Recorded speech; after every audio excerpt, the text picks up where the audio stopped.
El día de hoy nos vamos a dar unos toques, vamos a jugar a la electricidad. Vamos a hablar de un tema que todo el mundo en el agro desconoce o conoce poco, pero, y es más, inclusive los que saben conocen poco, pero me he encontrado varias cosillas interesantes que debo contarles, aeronautas, y para eso está el rudo más rudo. El rudísimo. El que acaba con todos los que no quieren reciclar, Héctor Reida. Sí, no, aguas, escuchas, ya ven cómo soy de peligroso, ahí tengo cara de malo, dice Tona. No, pero ahora sí que yo estoy... ¿Mande? ¿Cómo sería tu nombre de luchador? Mi nombre... No sé, ahora sí que me agarraste en curva. Progreso sustentable, ¿qué te parece? Ay, pobre progreso sustentable. Sí. El progreso sustentable, lo acepto, lo tomo, lo adopto. Ok. Sí, la máscara es no es de plástico, es de papel, biodegradable. Y biodegradable, ¿no? Exacto. Sin tintas que dañen el ecosistema en su proceso. Sí, no hechos de cochinilla. Y de carbón positivo. Sí, carbón negativo. No, sí. Carbón activado, dices. No, pero es para otra cosa, es otro para tener limpio. Bueno, regresemos al tema. Hoy vamos a hablar sobre energía eléctrica en el agro. Y pues bueno, esto es Agronauta. Sean ustedes bienvenidos. Esto es Agronauta.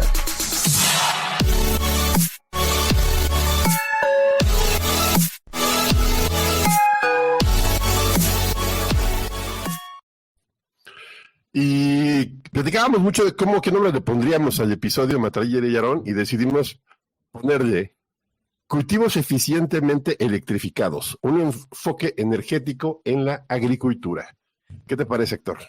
La verdad es que me encanta. Ahora sí que usamos ciertas herramientas agroescuchas porque se nos acabó el juego de la creatividad hoy. Entonces tuvimos que pedir ayuda para este título, pero estoy bastante feliz. Y ahora sí, Tona, tengo que admitirte algo. He hablado muchísimas veces de paneles, de el uso de la tecnificación, de los sensores. Bueno, los sensores es otro tema, pero de muchísimas cosas que necesitan de electricidad, ¿no? Exacto. Y tristemente, aunque te puedo reparar una lámpara si algo le pasa al cable, soy bastante... Pues no tengo suficiente conocimiento en el tema y siento que esto es algo bastante común, que tomamos muy por sentado y que puede ser muy peligroso si no lo hacemos bien, ¿no? Porque pues, los incendios eléctricos son algo muy peligroso. Entonces, ¿por qué no nos pones... ¿Por qué no nos queda el fundamento de qué es lo que vamos a hablar y por qué es importante? Yo creo que esa plática la vamos a fundamentar en el estado actual, de cómo se diseñan y cómo se preparan. ¿Qué es lo que sucede ahorita en el agro? Los errores que yo he visto, algunos importantes, tanto en el agro como instalaciones eléctricas, como todo. Y parece a veces bien interesante que hay innovaciones que no están llegando aquí. Hablaremos de qué es lo que hablamos de instalación, cómo es una buena instalación, qué debemos de considerar como ingenieros. Yo sé que muchos agrónomos los toques no se les dan, al menos de estos eléctricos. Sí, no, yo conozco muchos agrónomos que se le dan los toques muy bien. Sí, pero no esos. Perdón. Pero sí, desconocen algunas cuestiones de electricidad, pero creo que sí es importante también el tema de cómo mantener una instalación eléctrica que debemos de considerar en estas áreas. Ahorita voy a platicar varias anécdotas que me encontré en muchas partes y sobre todo creo que lo importante es el futuro, porque si ustedes me dicen instalación industrial, producción eléctrica, todos tienen energía eléctrica de alguna forma, ya sea para los motores, para las bombas, para la iluminación, para la puerta, para poner el celular, para el radio, puede ser instalación eléctrica de acometida de la conexión eléctrica, o puede ser solar, o sea, en algunos casos, ¿no? Transformadores también, que es muy común en las granjas. Bueno, los transformadores sí son comunes en las granjas, son extremadamente peligrosos y rara vez son mantenidos, ya se platicaremos. Pero en fin, ¿qué te parece si empezamos por el tema? Yo creo que... Por favor, ahora sí que tú y esta conversación, yo te haré preguntas porque estoy aprendiendo al igual que los agroescuchas en esta. Bueno, yo voy a contar que tengo experiencia trabajando con instalaciones eléctricas de varios años, he hecho varias de baja, alta y media tensión. Bueno, alta tensión casi no, porque es peligrosísima, pero me ha tocado ver temas de cómo hacer, utilizar energía eléctrica. Digo, yo no es, creo que uno de los secretos no saber, que no es decir que tú sabes, sino que tienes el teléfono de la persona que sabe, ¿no? Conozco varios ingenieros y me ha tocado participar en el diseño e instalación de instalaciones eléctricas para aplicaciones industriales y sí me ha tocado ver cosas, inclusive costa afuera, con turbogeneradores, con cosas muy peligrosas y que sí me dio un requerimiento muy elevado. Y ahora que estoy pues en el área agrícola me he dado cuenta que hay varias cosas que están mal, ¿no? O sea, que hay varias cosas que no tenemos en cuenta. Por ejemplo, hay veces que vas a un campo, el campo que tienen, normalmente de producción, tiene dos construcciones, la puerta, la reja de entrada y el cuarto de máquinas. Y dentro del cuarto de máquinas tienen instalación eléctrica y metido en un cuarto. Y en ese cuarto tienen un tablero eléctrico, pero ese cuarto lo agarran como bodega, lo agarran como zona para cambiarse, lo agarran, le ponen, ahí tiene electricidad, a veces no, y ahí están todos metidos. Y como es el único que tienen, ahí están todos. O sea, cuando estaba trabajando con una empresa de berries muy importante a nivel internacional, que tiene sus sedes en California, algunos sabrán de cuál estoy hablando, me tocó ver que de hecho su cuarto eléctrico era donde tenían las bombas para su sistema de fertirriego y donde además le echaban ácido y bueno, echaban un poco de ácido y también le echaban pues todos los sistemas para controlar el pH, ¿no? Estamos todos los materiales que a veces pueden ser sales, a veces pueden ser líquidos alcalinos, pueden ser ácidos. Todo lo tenían ahí al ladito de su sistema eléctrico. Sí, y fíjate, normalmente las instalaciones eléctricas corren a partir de una línea, las líneas de Comisión Federal de Electricidad, en este caso aquí en México, son líneas que corren a muy alto voltaje. O sea, muy alto voltaje, hablamos 20,000 volts, 2,000 volts, o sea, dependiendo de dónde esté en la redistribución, y de ahí bajan a la instalación eléctrica de la agrícola. Normalmente las bombas, no sé si tú, por ejemplo, por poner un ejemplo, ¿no? Si tú tienes un foco de 100 watts y te consume desde 100 watts y lo tienes a 110, pues te va a convertir, o sea, por ella te va a convertir una cantidad de voltaje, ¿no? Y una cantidad lo que te cobra la comisión es cuántos kilowatts hora consumes, ¿no? Si tú lo tienes a 220, te va a consumir la mitad. Y si lo tienes a 480, te va a consumir la cuarta parte. O sea, le vas a pagar la cuarta parte a Comisión Federal de Electricidad. Por lo mismo, las instalaciones de bombeo tienen alto voltaje, medio voltaje, 480, 420, o sea, dependiendo, ¿no? Y esto baja por medio de un transformador. Y ese transformador es el que recibimos. Pero obviamente, ese voltaje es peligroso. Es muy peligroso. Y la corriente, mucha gente dice, no, te mata el voltaje, no, te mata la corriente, no, te mata el tablero que tienes ahí enfrente, mal mantenido, le pones cosas enfrente, y normalmente cuando hay una falla eléctrica, las zonas eléctricas no están bien cuidadas, ¿no?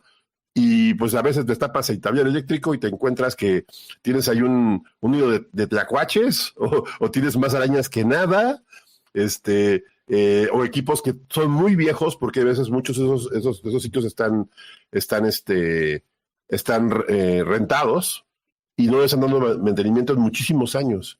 Entonces, lo que tú encuentras en ese tablero es instalaciones viejas, peligrosas y a lo mejor que nunca tuvieron un buen mantenimiento. Y bueno, y varios de los peligros que podemos hacer, aparte de que muera alguien porque se electrocutó, o que, como ya mencioné, está el incendio eléctrico. ¿Cuáles son las otras cosas que podemos enfrentarnos menos extremas, digamos, cuando no tenemos un buen mantenimiento en nuestro sistema eléctrico en la propiedad?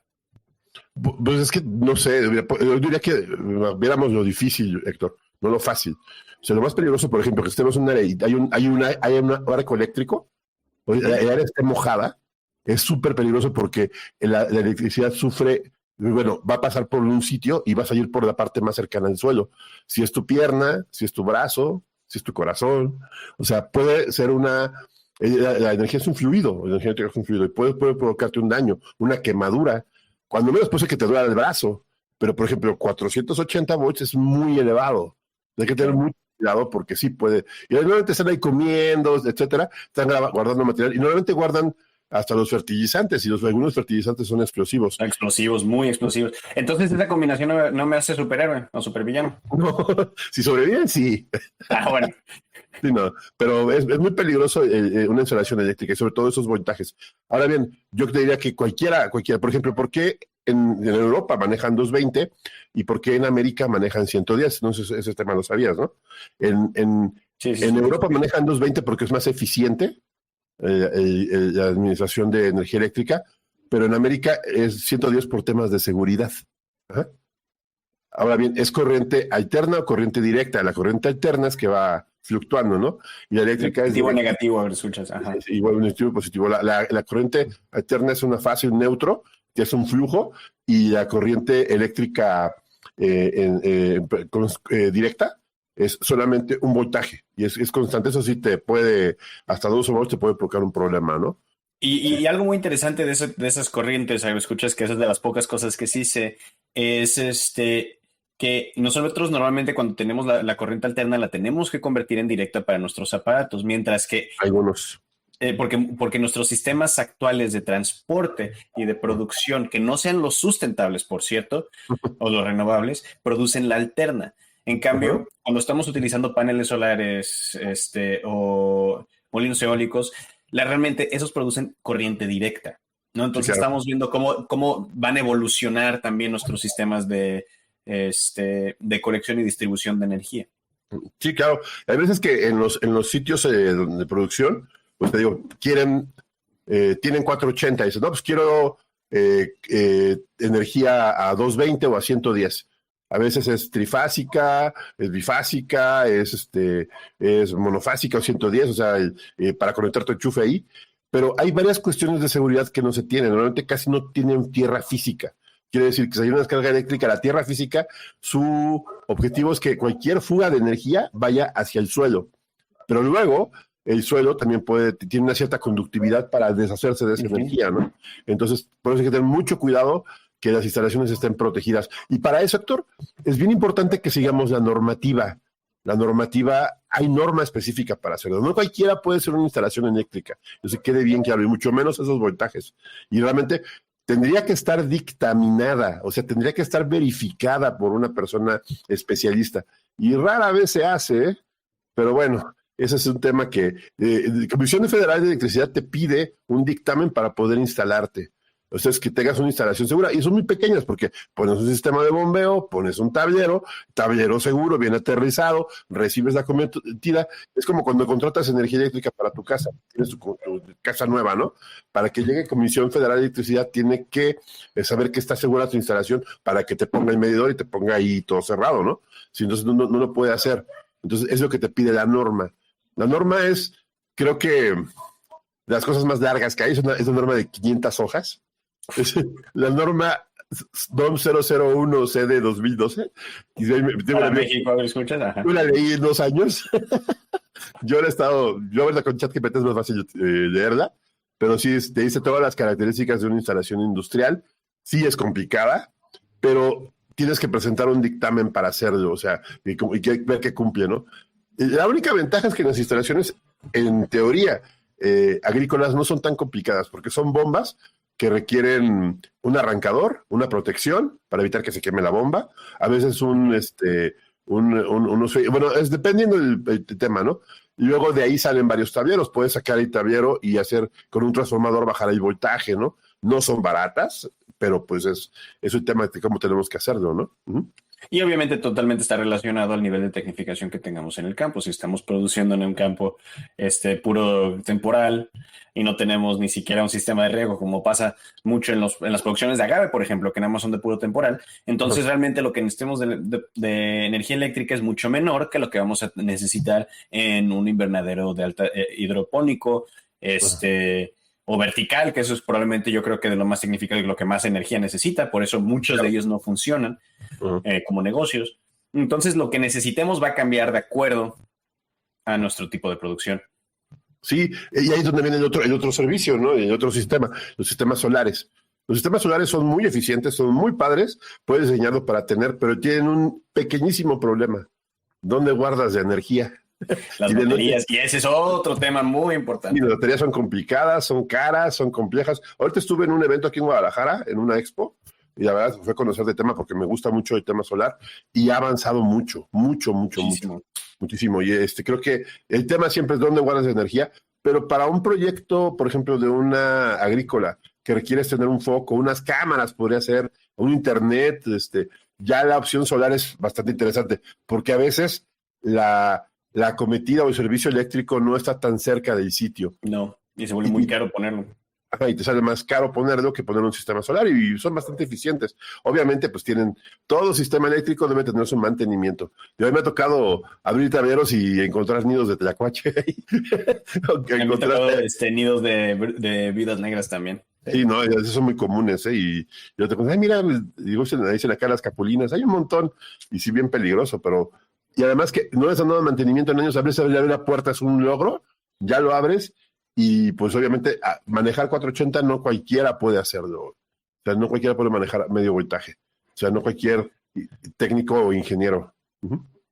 No, y eso que ni siquiera nos hemos metido específicamente, estamos hablando únicamente del tablero, pero no estamos hablando del resto de la infraestructura, ¿no? Porque la electricidad tiene que llegar al tablero, tiene que llegar al transformador, entonces también esas son otras zonas que normalmente ya no tienen que ver tanto con el cultivo, a veces sí, dependiendo del tamaño, donde ya estamos hablando de muchísimos riesgos, y uno de los más comunes es que tenemos una sola entrada, o que ahí es cuando hay una nueva entre comillas, agroescuchas, que realmente es un movimiento que está empezando desde el 2018, que se llaman redes inteligentes eléctricas. Entonces, redes eléctricas inteligentes.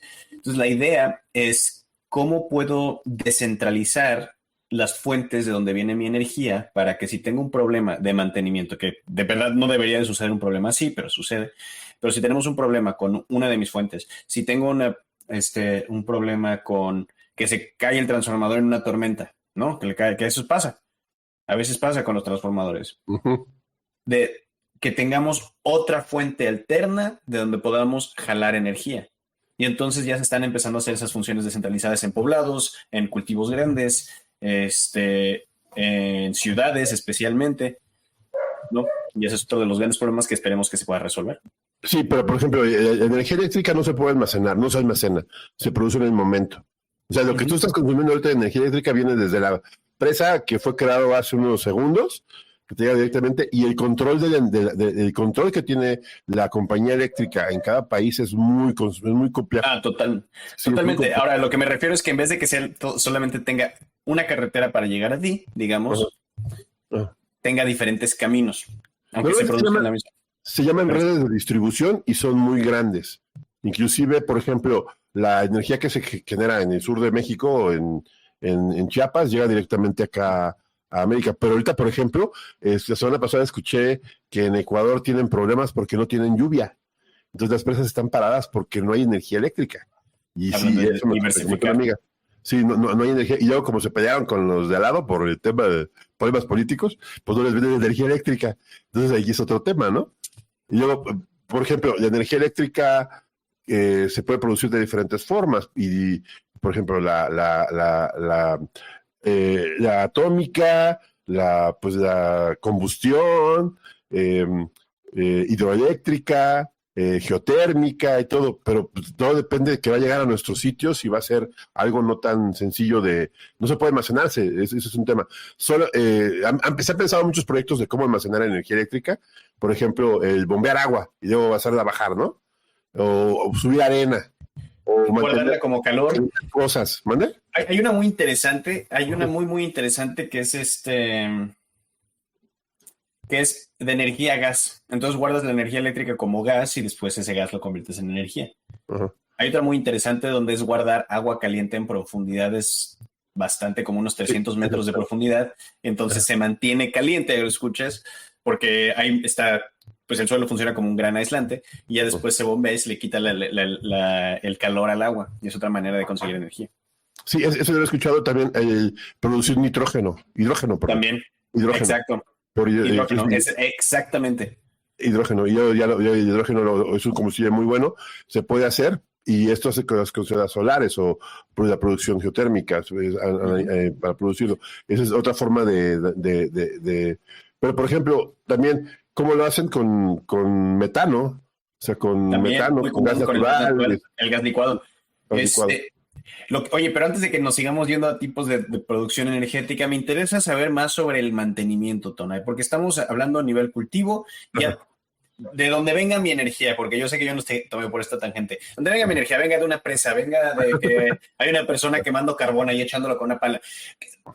¿Qué es lo que está? ¿Cómo mantenemos nuestra red eléctrica local? Primero, alguien que sepa. Ese es el primer Alguien que paso. sepa. Sí. Un experto. A ver, primero, un experto. ¿Qué más? Un plan de mantenimiento tiene que ser mensual o quincenal. Yo recomendaría que fuera mensual, que una persona fuera a revisar mensualmente. Te va a hacer una lana, pero más vale un cambio, ¿no? Tiene que haya un problema. Tienes que revisar que no haya conexiones inadecuadas, que el tablero esté limpio, que esté actuando, que no se esté sobrecalentando, porque luego normalmente la red eléctrica llega por 3 fases. Ajá, y a veces puede ser que una de las fases se esté calentando y pueda provocar un sobrecalentamiento en el sistema de una de las fases, o que tengas una fuga eléctrica, o si un equipo empieza a fallar, a veces llega a haber desfases. También la calidad energética que te entrega Comisión Federal, la Compañía de Electricidad puede ser deficiente, sobre todo en zonas muy lejanas. Ajá. Y puede tirarte menos voltaje y eso puede dañar tus equipos. Ajá. Entonces, básicamente, una calidad deficiente es que nos llegue menos electricidad de la que nos debería estar llegando, menor voltaje. ¿Y a qué te refieres con una fuga eléctrica? Porque mira, yo me estoy imaginando, lo que yo me estoy imaginando claramente no es. Una fuga. A lo mejor sí es, que puede ser que una parte del equipo esté mandando la energía directamente a la Tierra. O sea, a la Tierra. O que hay un charquito y esté medio roto el cable y esté sacando en ese charquito. Y eso es un riesgo eléctrico. O que, por ejemplo, me tocó ver un día una de que pues, falló un equipo y cuando van a ver, una rata se había comido un cable, porque las ratas no sé por qué les gusta, bueno, les gustaban anteriormente. Les gusta roer. Y fíjate que, como nota, una de las características que han hecho ahorita para los cableados eléctricos, la gente que produce cables, es que no les gusten a los roedores. O sea, que no se lo coman. Son cables Flaming Hot. Si quieres ser Fíjate que yo tengo un roedor en casa y es la cachorrita que tenemos. Mira, mis audífonos, el cable, 4 cargadores de las computadoras, nos ha salido una feria.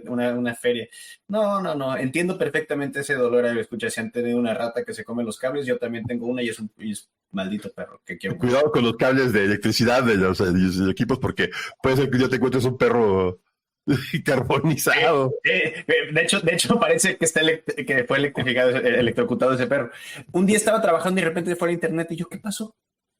Y bueno, había desaparecido mi cable del internet. Y fíjate que, por ejemplo, los sistemas eléctricos tienen protecciones contra falla, con protecciones contra descargas. Ajá. Deben de estar funcionando correctamente. Digo, la misma norma lo dice. Por ejemplo, hay algunos equipos que si en caso detectan ese tipo se paran. Y luego pasan cosas bien malas, porque, por ejemplo, hay unos arrancadores que lo que evitan es que se caliente el arrancador para la bomba. Y empieza a fallar. Entonces lo que hacen los ingenieros, pues pone un palito. Entonces, a ver, creo que te saltaste unos pasos. ¿Por qué le funciona que le pongan un palito? Porque haz de cuenta que el arrancador tiene una parte que que se apaga. Son ¿cómo se llaman? Son solenoides, solenoides, ¿cómo se llaman? Bueno, el chiste es que tienen actuadores. Es un actuador. Ajá. O sea, entonces pasa de energía eléctrica, está funcionando, sobrecalienta, se bota. Claro, entonces, sí, un breaker. Porque hay una falla. Algo está fallando. Sí. Y luego me ha tocado ver que le ponen un palito para que siga trabajando. Entonces empieza a calentar. Y cuando vas a ver, normalmente una de las técnicas para detectar las fallas eléctricas es medir por medio de una cámara termográfica o con un termómetro. Y te los encuentras que están súper calientes. Entonces aquí tienes una falla. Es que no fueron pagos para producción. Imagínate que ha habido casos, hace caso me platicó un ingeniero, que la verdad, una producción de casi 4 millones de pesos estaba parada porque no querían pagar un mantenimiento de 40 mil pesos de un equipo. O sea, y no tenían energía eléctrica. Bueno, la verdad es que no me sorprende. La verdad es que no me sorprende en lo absoluto. Se les hacía caro, porque la instalación no era de ellos. Y están con una producción ahí parada. Sí, no. O sea, fatal. Y hay casos como esos. O sea, esos que tienen que hacer, pues darle mantenimiento y detectarlo. Y en caso de que hay una falla, pues encontrarla. A veces no son baratas, pero creo que esta es la sangre de la producción, el riego. Y tiene que estar funcionando. Sí, Sí, al final, pues es la clásica, ¿no? Es un problema eléctrico o es que se te quemó la bomba por X o Y razón, o sea, son los clásicos problemas que te encuentras con el fertirriego, ¿no? O luego, por ejemplo, se quemó la bomba, la cambian. Se volvió a quemar la bomba, la cambian otra vez. Se volvió a quemar la bomba, la volvió a quemar por tercera vez. Y no vuelven a ver el palito ahí. Es que exacto, ya ha pasado varias veces, veces. No. O luego instalaciones que hace el maestro Toques y los cables así. Normalmente los tubos que llevan energía eléctrica, bueno, los que llevamos los cables deben tener cierto espacio.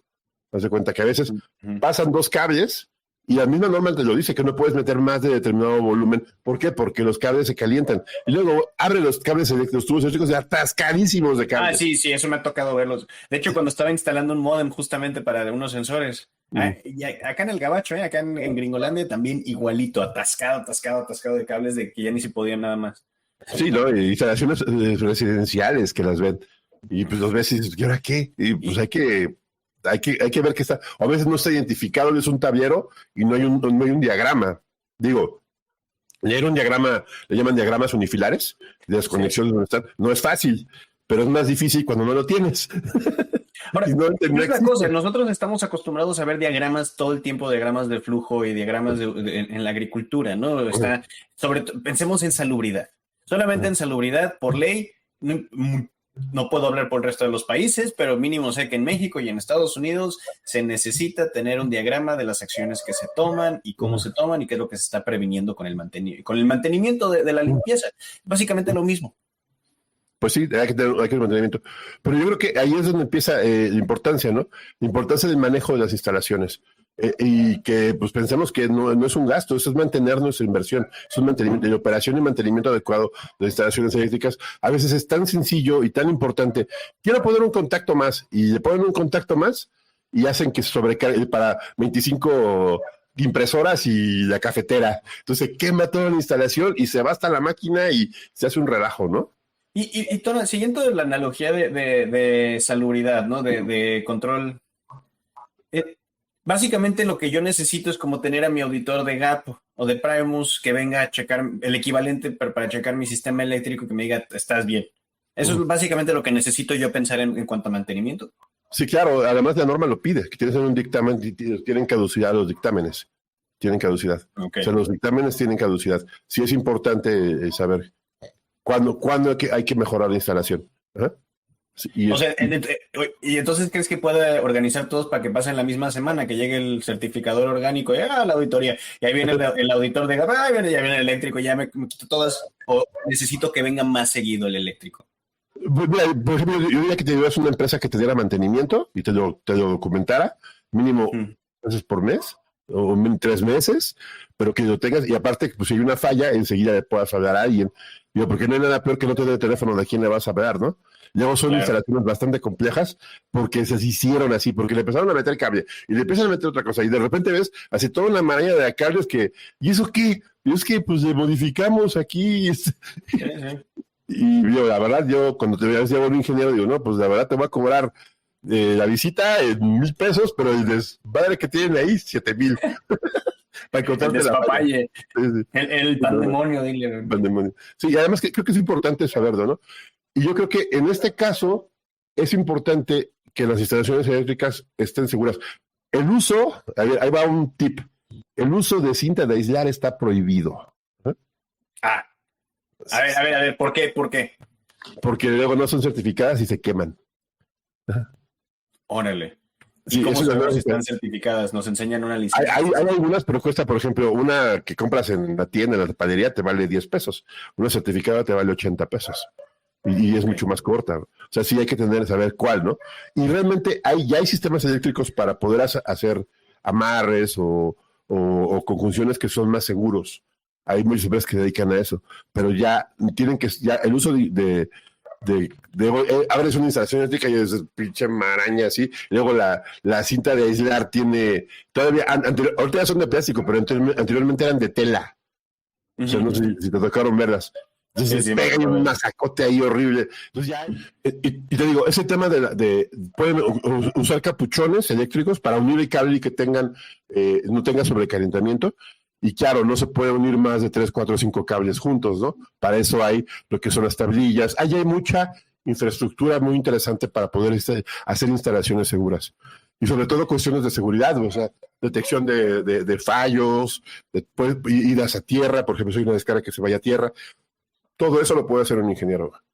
Entonces, básicamente, si queremos tener un sistema seguro, necesitamos cables con capuchas, necesitamos que sean medio antisociales, no estén muchas juntas. ¿Qué más? Que tengan espacio, que no parezca manifestación de... Que no parezca manifestación. Sí.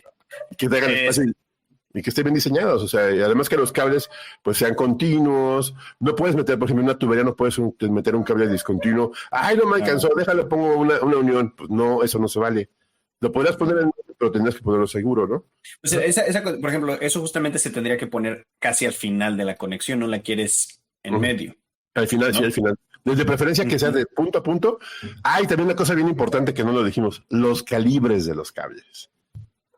Entre más delgado, pues más se calientas. Por ejemplo, son para voltaje. Normalmente las instalaciones industriales son de abajo del calibre 12, 10, 8, 6, y si son, hay veces cuando son acometidas eléctricas, se les llama del 0. Aquí es al revés. Entre más bajo el número, más grueso es el cable, ¿no? Hay doble 0, 4 ceros. Entonces, si estamos manejando grandes corrientes, necesitamos uno más pachoncito. Ahora escuchas, hay una manera muy fácil de ver cómo esto funciona. No sé si... Vean los focos, ¿sale? Ahora, es muy fácil crear un foco, mínimo la parte del foco que se prende, ¿lo escuchas? Filamento. Que necesitan un filamento, o sea, que es un cable muy, muy delgado. Lo que hace es que la electricidad o la energía cuando pasa por algún objeto va a estar... Por un conductor. Gracias. Sí, por un conductor. Va a estar perdiendo parte de esa energía. Y la forma más común en la que se pierde son de dos maneras: luz y calor. Entonces, si tenemos un filamento que no es del material correcto o es demasiado delgado, va a perder por un rato, pero después se va a romper porque no aguantó la cantidad de calor. Ahora, normalmente nuestros focos, esos filamentos, los metemos dentro de vidrio con un cierto de gas que ayuda a que se mantenga. O algo así. Ajá. Y eso es básicamente cómo funcionan nuestros focos y eso es cómo funciona la electricidad. Nosotros al aumentar el grosor, aumentamos su capacidad para llevar más energía. Entonces, haz de cuenta que la energía eléctrica es un río, es un flujo de agua. Básicamente. Y el cable es un ducto. Ajá. Exacto. Entonces tienes mucha energía y si no, se va a empezar a calentar, se va a desbordar. Se va a desbordar. Ajá. Imagínense que están en la Ciudad de México y es la temporada de lluvias. Entonces es eso lo que sucede cuando es un cable que no es lo suficiente para lo que necesitamos. Ahora, si ese cable tampoco está muy doblado, si está ya muy apachurrado, también el agua en nuestro río es más fácil que se desborde porque choca contra las esquinas. Lo mismo pasa con la energía y eso se vuelve una resistencia. Y es por eso que en los focos los filamentos están dobladitos. Sí, claro. También otra cosa importante, los cables eléctricos, entre más largos, menos eficientes. Por eso los tenedores eléctricos deben de estar cerca del sitio de bombeo donde se ocupan el transformador. Es como por ejemplo, llegas con un flujo grande a un transformador que eso lo pasa, lo hace como un embudo para que sea más pequeño, y de ese embudo pequeño tú lo pones en unas diferentes recipientes que vas a poner, ¿no? Le abres a la llave y quieres saber cuánto está pasando para cada cosa, ¿no? Exactamente así es un flujo eléctrico. Sí. Básicamente. Y al igual, entre más largo, imagínense que este flujo eléctrico además no está, siguiendo la analogía del agua, es que no está tapado, no está completamente cerrado, entonces hay pérdida por evaporación, entre comillas, y es por eso que se vamos perdiendo un poco de energía y que entre más largo sea, menos energía tenemos. Creo que aprendimos mucho ya de hoy, de su electricidad. Ahora necesitamos una cancioncita para Aprendiendo con Agronauta. Sí, ¿verdad? Te toca. Pero, saca la guitarra, Tona. Sí, ahorita le damos, pero que sea medio rockera. Bueno, está bien. Pero creo que ahora bien vamos a ver el tema del futuro. Digo, pues realmente a mí me ha tocado ver casos ahorita de producción, de hacia dónde van las instalaciones eléctricas. La verdad, muy interesante. Ahora, por ejemplo, las iluminaciones, las luminarias, ya casi todas son solamente hay de dos tipos, de vapor de sodio y de LED. ¿Por qué? Porque son las más eficientes. Ya en la tienda ya no te venden focos incandescentes. ¿Sabes? Los bonitos esos los que le llaman los Edison, pero pues son malísimos y casi no alumbran nada, ¿no? Más que quieras poner tu El tu ambiente. oficina romántica. Sí, que el invernadero está bien romántico ahí. ¿Verdad? Pero realmente la iluminación LED empieza a ser un tema ya muy fuerte por eficiencia, por capacidad y por iluminación. Y además hay cosas bien interesantes. Luminarias ya lo que hacen es que los LED ya son, pues los LED son ya muy eficientes, y ya tienen diferentes tipos de temperatura, se llama. La temperatura del LED es, por ejemplo, le dicen en 6 grados Kelvin, significa, por ejemplo, luz fría o luz cálida. Ajá. O luz de color. Por ejemplo, normalmente son RGB, rojo, verde y azul, RGB, y los vas manejando, y puedes modificar y obtener todos los colores. Pero, por ejemplo, entre más cálida, pues más amarillita se ve. Y entre más iluminada, pues tiene mucho más penetración y te hace una iluminación más fuerte, ¿no? Entonces, sí es mucho más eficiente la iluminación LED, y ahí es mi siguiente recomendación: buscar quien te diseñe instalaciones de iluminación, porque luego ponen un foco para 200 personas y eso parece hoyo funky de esos de los 70s, que no se veía nada. Además que la normatividad para, por ejemplo, personas de trabajo, hay una norma de cantidad de energía que necesitas y cuánto, por ejemplo, que tu oficina quieres que parezca consultorio de seguro social, todo amarillo así, todo bien mal iluminado, o quieres que esté bonito, así que además que la iluminación para mi gusto, es de lo más bonito que hay para una construcción, para una agricultura, ¿no? Para arquitectura. Totalmente. Y es todo un arte, porque es la diferencia entre que se vea como un consultorio de dentista a que se vea bien, porque también importan las frecuencias que le estamos dando a las plantas, las frecuencias de luz, que cuáles son las que prefieren. Y ya hace mucho tiempo que no hablamos de las frecuencias PAR, que son la radiación fotosintéticamente activa, es decir, que específicamente frecuencias de luz visible son las mejores, y bueno, y también algunas no visibles, que son las mejores para nuestras plantas, son las que ganan la fotosíntesis. Entonces, eso también importa con el tipo de luz, y la LED nos permite seleccionar ese tipo de cosas. Sí, pero estén pendientes, porque ese es un siguiente episodio que tenemos pendiente. Vamos a hablar muy interesante y ahorita me he puesto mucho a trabajar sobre el tema de iluminación LED. LED significa diodos de emisión de luz. Es un diodo, son mucho más eficientes, y creo que hablaremos ya, si de por sí hay dos tipos. Yo digo que en un invernadero, una instalación agroindustrial, hay diferentes tipos de iluminación. ¿Está la luz interior, agroescuchas? Sí, la luz de servicio, la luz exterior, la que vas a... Perdón, yo pensé que la luz que tenemos en nuestro corazón, Tona. Ay, qué chistosito, ¿eh? Ya sabes, güey. Es que tú irradias luz. Exactamente. No, la luz de servicio, por ejemplo, que sea para zonas abiertas, que tenga suficiente iluminación, para que cuando salgas en la noche pues puedas llegar a tu coche. Hoy tú vas a acabar en la zanca. La luz de dentro de las instalaciones donde vas a trabajar, o sea, los pasillos, todo eso, la luz de trabajo y la luz de la producción. Por ejemplo, si es una zona de empaque de alimentos, pues requiere iluminación bastante buena, ¿no? Puede ser un tema, ya sea de día o de noche. O sea, hay dos diferentes tipos de iluminación. También de día es necesario a veces poner iluminación. O sea, hay que ponerlo. Y todo eso tiene un diseño, y es bien importante que lo sepamos ver. Ya la luz para la producción de fotosíntesis es otro tema, lo platicamos más adelante, porque sí hay cosas bien interesantes. Pero en general creo que sí es un tema el diseñar esas instalaciones. Y ya vamos a la última parte del tema que me parece bien importante: el ahorro energético. A ver, dale. La sustentabilidad.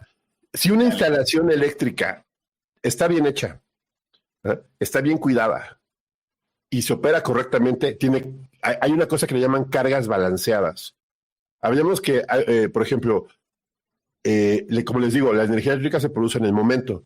Entonces, algunas zonas industriales muy grandes consumen energía eléctrica tan fuerte que, por ejemplo, si paran, le queda una descompensación a la compañía eléctrica y pueden tronar un transformador muy grande.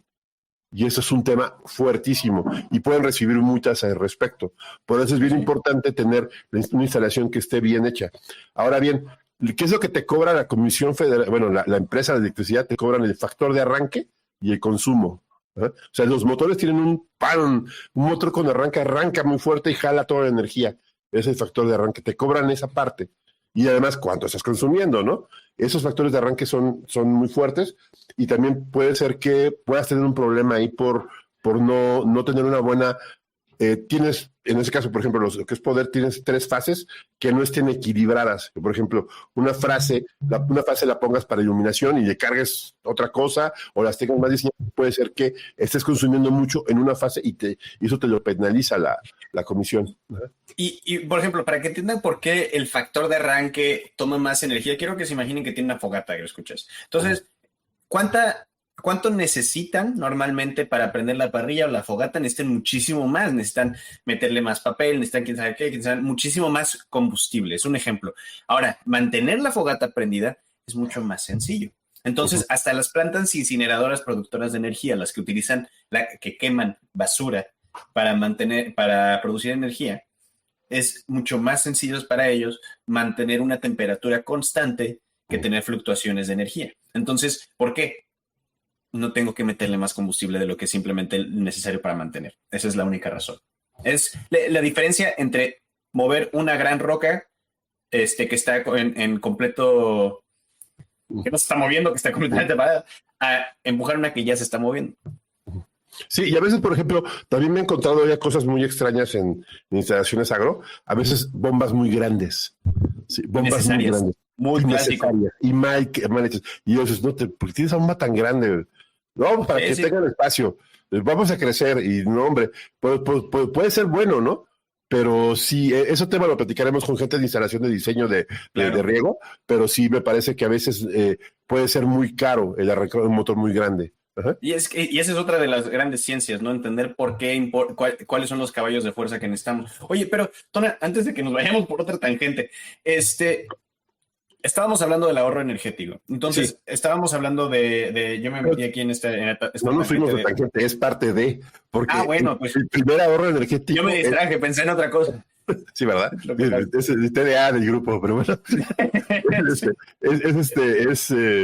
Es importante saber que la energía eléctrica que se está haciendo dentro de lo que se está utilizando tiene que estar bien balanceada para que tu consumo sea adecuado. Ahora bien, necesitas cristales, necesitas que alguien te vea los chakras. No, te hago una limpia, ¿no? Perdón. Ya ese es tema de otra parte del podcast. Pero sí es importante tener medición. Ahora se habla mucho me da mucha atención que ahora en el tema eléctrico se habla mucho de calidad de energía. ¿Qué calidad te entrega la comisión y qué para qué estás utilizando? Obviamente es importante tener bien diseñado. Si tienes, por ejemplo, una instalación solar, es muy importante que la energía, cómo la consumes, porque puede ser que la consumas chueco y te echas el equipo. Y esos equipos son... Sí, truenan muy bonitos los que hacen mucho ruido cuando truenan los inversores. Hay que tener mucho cuidado. Y las baterías no se diga. Hablando del uso, o sea, de ese uso justamente, ahí es donde entramos en las conversaciones de los picos de uso energético, ¿no, Tony? Que es como, por ejemplo, con los paneles solares, son maravillosos para las zonas de trabajo, pero ¿por qué en algunas veces, si no tenemos baterías, no son tan buenos para las casas, escuchas? Porque los picos de consumo energético durante el día para los factores de trabajo, durante el día es cuando se utiliza, es cuando más se utiliza la energía. No para un panel solar te sirve muy bien para trabajar en el día, pero en una casa los picos de uso energético son en la noche. Entonces ahí es donde tenemos un desbalance fuerte con la producción energética. Sí, y hay diferentes tipos de tarifa, ¿no? Hay diferentes tipos de tarifa, una tarifa de día, una tarifa de tarde, una tarifa de noche, dependiendo que, por ejemplo, las empresas para trabajar de noche les cuesta más dinero por el tema de consumo residencial en el sector de las ciudades. En el campo puede ser que, por ejemplo, si pones un sistema solar para bombeo, pues lo necesitas durante el día y es bien interesante. Si lo diseñas bien, puede ser que no necesites más que eso para poder tener un buen fertirriego. Porque puedes poner un tanque elevado, subes durante el día con el mismo bombeo, pero fíjate que últimamente me he encontrado mucho que hay bombas quemadas. Últimamente hay muchas bombas quemadas. Todo el tiempo. Porque también hacen malas instalaciones eléctricas, no ocupan los creadores adecuados, se los quieren ahorrar y pues obviamente se quema la bomba cada rato. Sí, pues bueno, ya si metemos mucho el tema de las bombas, es muy común que se piensen que hay que dejar la bomba prendida todo el tiempo, ¿no? Que cuando es mucho, tú ya lo mencionaste, mucho más eficiente trabajar con gravedad. Oye, sí. Tona, ya que nos estamos yendo un poquito largo, bueno, ya hablamos un poquito del consumo eficiente, ¿no? O sea, si tenemos un buen equipo como los LED, si tenemos fuentes alternas como solares, si tenemos un buen mantenimiento y cuidamos que sea balanceado nuestra carga, es decir, cómo la utilizamos a través del día. Entonces, aparte de eso, ya para empezar a cerrar, ¿qué es lo que tenemos que llevarnos de este episodio? O sea, aparte que tener un experto, o sea, O sea, ¿qué te gustaría que realmente sea el entendimiento, el objetivo, la misión, la visión de este episodio?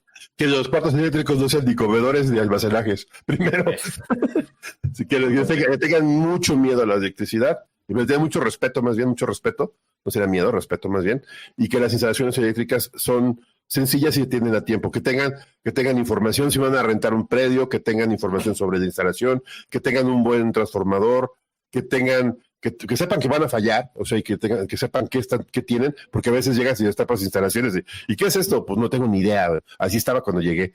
Entonces, o las instalaciones de las bombas se tienen que mantener, que los tomen en serio, digo, como parte del mantenimiento preventivo, ¿no? Del cultivo. Uh-huh. Sí, y eso creo que es importante. Y ahora bien, que también las instalaciones eléctricas pueden medirse y por ejemplo, si yo hago ahorro energético, puede impactar muy seriamente, muy seriamente en mis objetivos de desarrollo sustentable. Totalmente. Si bajo el consumo eléctrico, si tengo una buena instalación, si pongo paneles solares, si pongo un sistema híbrido, o sea, solar eléctrico, puede ser que yo si cambio las luminarias a luz LED, por ejemplo, me tocó un caso de una empresa que cambió todas sus luminarias en Estados Unidos y se ahorraron $17 millones en un año. Y con eso totalmente el proyecto. Sí, exacto. Esa y hay otros cambios que se pueden meter de eficiencia energética. Por ejemplo, si ya tenemos un invernadero o si queremos construir el invernadero adecuado para que la mayoría de nuestro movimiento de aire venga del flujo natural, en vez de que tengamos que no sé, los ventiladores son muy importantes, no voy a decir que no, pero si podemos crear un buen flujo natural de aires, no los tenemos que prender tan seguido, ¿no? Un ejemplo. Entonces, totalmente, siempre hay lugares donde podemos meterle a eso y una de las razones agroescuchas por las que afecta muchísimo nuestros objetivos de desarrollo sustentable es que tristemente la mayoría de la energía todavía es producida mediante la quema de carbohidratos, iba a decir. Okay. Un montón de personas corriendo en bicicleta. Sí. De hidrocarburos. Sí. Bueno, hidrocarburos, de carbón, bueno, nos va bien, pero el carbón, combustóleo es súper contaminante, gas natural, sí, son muy eficientes, lo que tú quieras, pero no deja de ser, pues, contaminación. Y la producción del gas natural en muchísimas partes del mundo viene del fracking. Entonces, es otra. Es otro tema, pero sí que de parte sí. Pero sobre todo de que, por ejemplo, eólica y solar, acá en México todavía no es tan común. No. Además, con esas políticas energéticas que tenemos, pues menos, pero bueno, sí es importante que lo veamos, cuiden mucho su calidad energética, metan proyectos para poder diseño, busquen ingenieros y si quieren, yo les contacto a algunos, échenme un mensaje o platicamos de su proyecto eléctrico. Además que esta es la base para hacer un buen control y una buena automatización en sus sistemas. Para poder ser eficientes. Piensen en cambiar a luminarias que ahorran energía. Normalmente, por ejemplo, esas lámparas, Héctor, las lámparas LED se trabajan a 12 volts. Y si manejas un sistema solar y con un juego de baterías muy barato, puedes iluminar muchísimo con muy poco voltaje. No. Y si tienes suficientes paneles solares, hasta puedes vender parte de tu energía de regreso al sistema. Entonces, dependiendo, ahora sí que depende del país, depende de diferentes, pero es muy común que suceda que hasta te paguen. Entonces, por producir energía. Ya más adelante tendremos el caso de los paneles solares translúcidos para los invernaderos, que vienen muy interesantes. Me encanta. Sí, está muy padre. Los chinos ya lo tienen bien desarrollado, está bien. Yo ya los vi y me gustaron muchísimo. Sí. Además que producen muy buenas, son muy eficientes. Tío, fue muy. Totalmente. Fui a una expo que se llama Solar Storage aquí en Guadalajara y aprendí muchísimo, me gustó mucho. Qué padre. Y bueno, ya para cerrar, qué gran tema, tenemos que hablar de eso, pero agroescuchas ya saben dónde encontrarnos en las redes sociales, tenemos ahí nuestra página agronauta.io donde nos pueden también, ¿cómo se dice? Encontrar, si no nos encontraron en Instagram y no nos encontraron en LinkedIn y Facebook, pues ahí también nos van a encontrar. No, bueno, pero tenemos el Instagram, tenemos Agronauta MX, estamos ahí en LinkedIn, igual como Agronauta, denos esas 5 estrellas y, de hecho, si pueden, mándenos una de sus historias, a ver qué, de ese del ingeniero que se da toques, pero eléctricos, por favor. Para ver, y si está buena, porque ahí la podemos leer o contar, sí, claro. Si ustedes nos dan permiso. Sí, tenemos varios saludos, y pues vamos a juntarlos para la siguiente. Pero sí me parece interesante, que platicamos. Si dije alguna burrada, perdónenme, no soy ingeniero eléctrico, pero sí me tocó trabajar con ellos. Ya ven, y que son de lo más borracho, digo, de lo más inteligente que hay para desarrollar. Y sí, son cosas muy padres de ingeniería eléctrica. Y a veces ha mejorado mucho.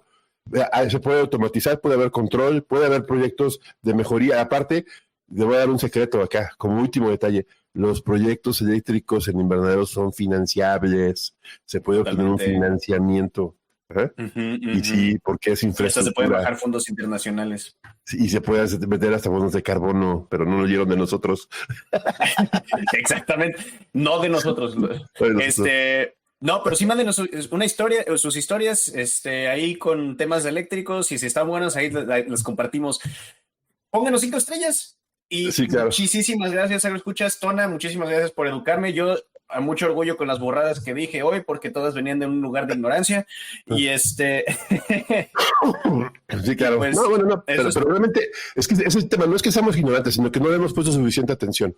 Sí, es muy interesante. Ya cuando empiezas a verlo, y yo, por ejemplo, soy muy fanático del tema de iluminación. Ahora tengo unas lámparas LED para horticultura que con una iluminas medio invernadero, ahí las platicaré después. Y además que hay soluciones bien interesantes para el manejo de agricultura, que va a haber más adelante. Y esto apenas, bueno, ya es un hecho.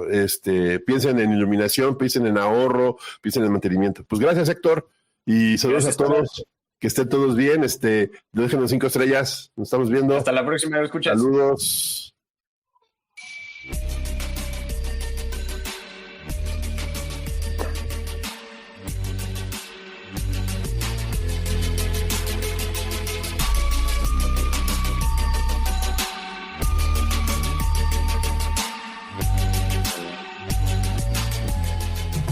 Ya acabó.